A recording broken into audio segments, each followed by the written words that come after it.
Do you focus more on being quick when you cook or prepare things in the kitchen, or do you prefer to focus on things that are easy and effortless to make? Very often, quick and easy are kind of combined in headings on YouTube videos and recipes and things like that. But I actually think quick and easy are very different, and I tend to focus more on easy in this channel. So let me talk you through why they're different and how making things easy doesn't necessarily have to take a long time either. So let's dive in to today's quick video.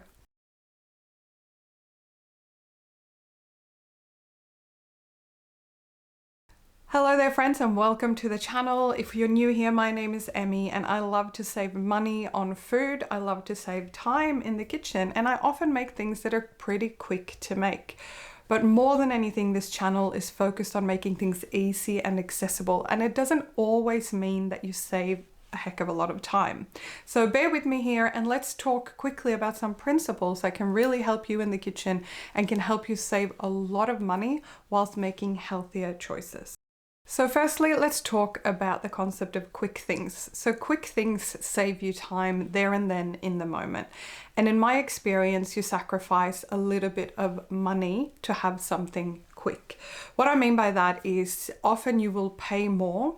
So for example, takeaway is a classic example of something quick. You didn't have to cook anything, you didn't have to do anything, you just had to go to the restaurant or on your Uber Eats app or whatever it is that you're using, and you order the thing, but you pay a premium to get that delivered to your door or prepared for you.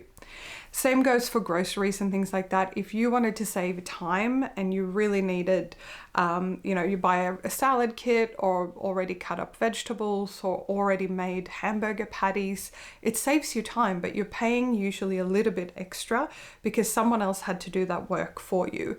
And look, there is nothing wrong with taking time shortcuts, especially if you have a busy family life, a busy job, you might be hosting guests, stuff might be happening where it simply is not an option for you to spend the extra time, but you will definitely pay a little bit more money, especially for takeaway and things like that, to have things be quick.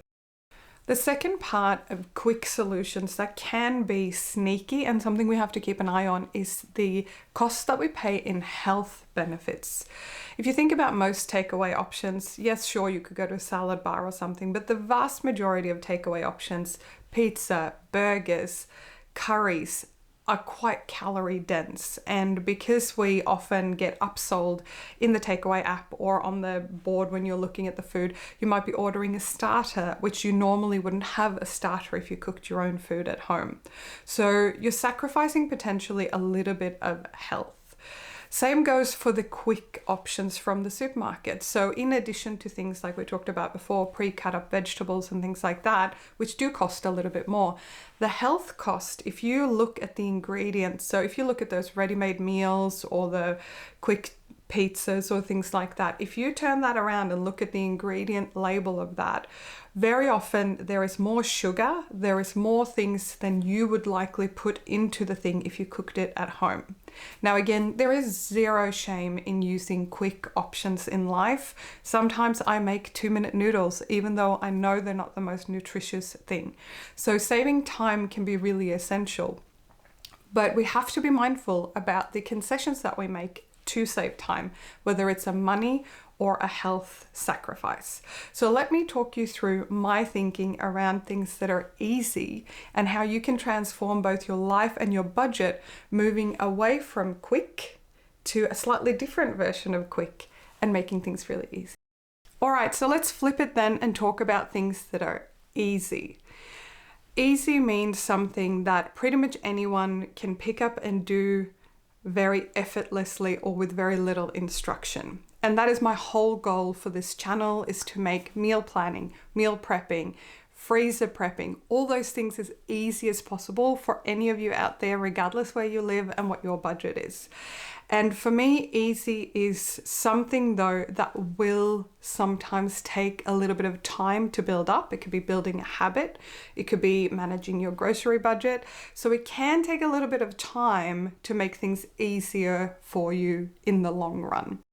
One habit that can massively transform your life and make things a lot easier both now and in the more distant future is the concept I talk about all the time, which is one for now, one for later, freeze one. This habit simply means that every time you cook, whether you cook fried rice, soup, pasta with pasta sauce, whatever it is that you're making, every time you cook, you aim to cook one for now, so you're going to eat it today, one for later, something you might have tomorrow or the day after, and one that you freeze, so that if you make a big batch of something, there is always 1 to 2, maybe even 3 portions extra in your freezer, and you rotate through that freezer. So this doesn't only help you eat better because you know the ingredients that go into the thing you cook. It could even be a quick thing. You could make pasta bolognese and freeze some of your extra sauce. That's a really quick thing, but it's also really, really easy because now all of a sudden you've got a portion of dinner or you got some sauce, so you just have to boil some pasta. Another habit that is really crucial to making your life easier is meal planning. And if you're on this channel, it would be no surprise to you that down there in the description below, you can download my completely free meal planning template. If you don't have a template already, please go check that out. It is really helpful for you to get started. Meal planning essentially just means looking ahead, giving your future self the gift of having planned ahead to make it easy to go to the supermarket, easy to raid your fridge, freezer and pantry, even maybe try some reverse meal planning, which I've done several videos on, and I will try to link the latest one up here for you if you want to check that out. Reverse meal planning is basically not going to the supermarket at all. It is using the stuff that you have and coming up with a meal plan based on that. But this is the thing, to make things easy, we do kind of need to think ahead, because if we're not thinking ahead, if we're just thinking about right now, then we're probably going to make quick decisions that we'll pay for later, either in money, health, or other things. One of the biggest shifts for me that has made things easy, but it's not necessarily quick, is to cook things more from scratch.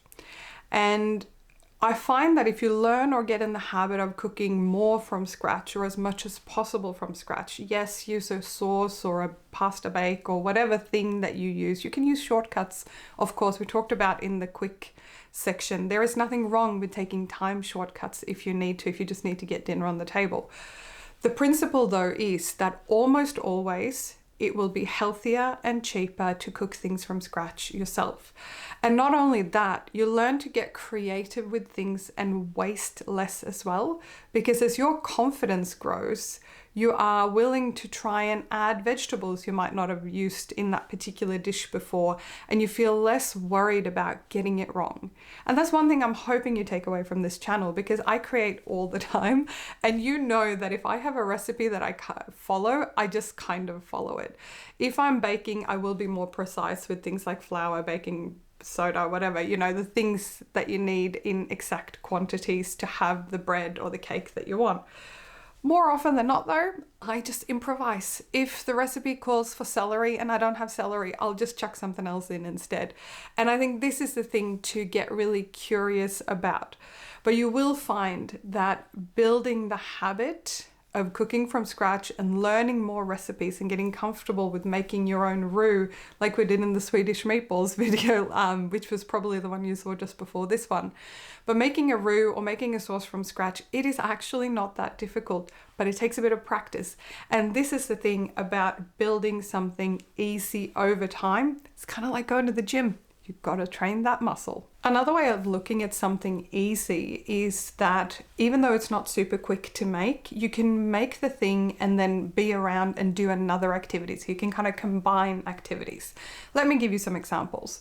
I love sheet pan meals and I make them here on the channel all the time. You know, the mini stuffed meatloaf, I'll make them again in a future video soon anyway.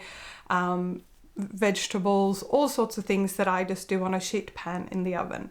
And whilst it's not super quick, most sheet pan meals take anywhere between 20 to 45 plus minutes to cook.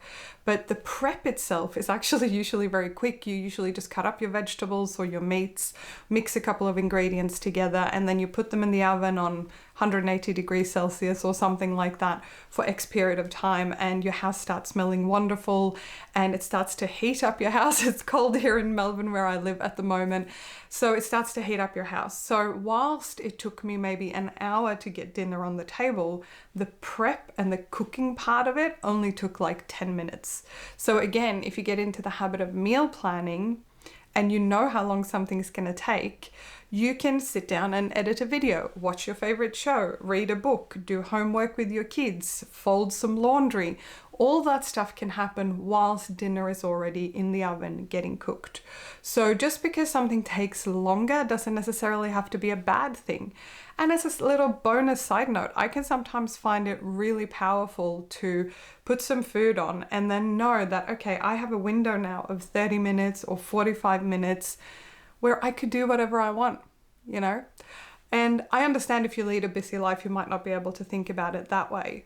But I think it's pretty cool that things can become very, very easy when we start to change how we think about things. Another way to combine activities is to meal prep several things at the same time. And I often think about this as well from a money saving perspective. Like, if I'm going to run the oven anyway, is there something else that I can make in the oven? For example, I often make the oven baked tofu here on the channel. I will link the recipe down below. It's not mine, but it is so good and is a really good beginner recipe if you've never cooked with tofu, as a side note. But let's say, for example, that I had a sheet pan meal with some salmon and some other vegetables in the oven or another protein, and my oven is already running. I might go, actually, I'm going to make some fried rice tomorrow, and I would like to top that fried rice with some oven baked tofu. So whilst the oven is running, I'm quickly gonna season my tofu, cook that in the oven at the same time because it's a similar temperature, and maybe I'm even gonna boil a little bit of rice on the stove at the same time so that that can cool and go into my fried rice tomorrow. So I'm using that half hour of time that I would have otherwise just kind of wasted on something else or relaxed, which is not a waste if you ask me. But I'm using that time and combining activities to help future me. Now, there are times in life, days, weeks, months, seasons, when things need to be both quick and easy. And there is nothing wrong with that. There is nothing wrong with doing whatever it is that you need to get through this period right now. And if quick shortcuts or a little bit more takeaway is the option that is available to you, then absolutely go for it. What I invite you to do, and how I try to think about things more often than not, is think about my guiding principles. I've done a meal planning video that will probably help explain this a bit better, which I will link up here somewhere as well down in the description below. But my guiding principles, generally speaking, is that I want to make healthier choices more often, even if I have takeaway sometimes, even if I eat unhealthy snacks from time to time or bake a cake, it's totally fine. But I want to make healthier choices more often than I'm not. If you're curious, by the way, about habits, I would highly recommend that you check out James Clear. He's got a book called Atomic Habits. And whilst it's not about meal planning, it's about building habits and about casting a vote for the future self you want to be. I absolutely love that book, not sponsored at all, but I will link it below if you want to check it out. So what I'm casting a vote for my future self is healthier options more often, and being frugal, being mindful of my budget so that my husband and I can, instead of spending money on food and eating out, which we do sometimes, but we have a fairly small budget for that, so that we can do other things instead with our money, like travel, paying down our mortgage, investing. So those two principles for me are really my guiding light when I make decisions about quick versus easy. Now, we do have a budget for eating out and takeaway and things like that, but I have drastically reduced that over the years, and we haven't really noticed a big negative difference for us. We're just finding that it's actually a lot easier than we thought to do that. For me personally, the ultimate quick and easy option is to have healthy food that I have meal prepped, or that my husband and I have meal prepped together, that is waiting for me in my fridge or in my freezer, and it's ready to heat up. Because however you look at it, even though it might look like a really quick option to, go and get takeaway, if you look at the time it takes you to order the thing, have it delivered, and or go and pick it up, that usually will take longer than reheating the thing that you have right in front of you. As an example, the other night we really felt like going and picking up pizzas, but we had fried rice in the fridge waiting to be eaten, and it kind of needed to be eaten within the next 1 to 2 days. So looking at that would have literally taken us like 2 minutes to heat up versus going down to the pizza place or calling the pizza place and going down to pick it up, which would have been easily 3 times longer than it took to heat it up. So when a healthy, simple, budget-friendly option is right there in front of you, it's both quick and easy, and it becomes a bit of a no-brainer. A final thing to think about when it comes to meal prepping and meal planning is to divide the recipes that you have, aside from what you have in your fridge and freezer. When you are cooking something, divide your recipes into quick recipes. For example, there is a chicken peanut noodle dish that I make here on the channel from time to time. I will link that recipe down below. It is a super quick and easy recipe. It takes about 12-15 minutes to make, and it's delicious. It's one of my husband's favorites. So it doesn't necessarily have to take a long time to cook a recipe from scratch. So I actually organize my recipes into very quick recipes versus other recipes, which, let's face it, most of them are very, very simple to make. But it's a way to think about your recipe collection, having quick recipes, having things that take medium length to cook, and having things that are a bit more of a thing. I talked about this in my Swedish meatball video, but the Swedish sandwich cake that I really like to make, it's not necessarily hard, but it takes a little bit longer. And I will film it, by the way, in a future video for you all as well. But this really is the thing. By building habits that make things easier for you, you will inevitably get quicker when you do them, because, you know, hey, that's the definition of mastery. You get better at doing something the more you do it. So inevitably, you have made your life not only easier, but you make things quicker as well. You make it quicker to get nice, healthy food on the table, and you make it easier for yourself to make better choices that align with the things that you really want in your life. Anyway, let me know what you think about quick versus easy, and leave your comments down there in the comment section. I'd love to hear from you how you make your life as easy and quick as possible when it comes to your meal planning.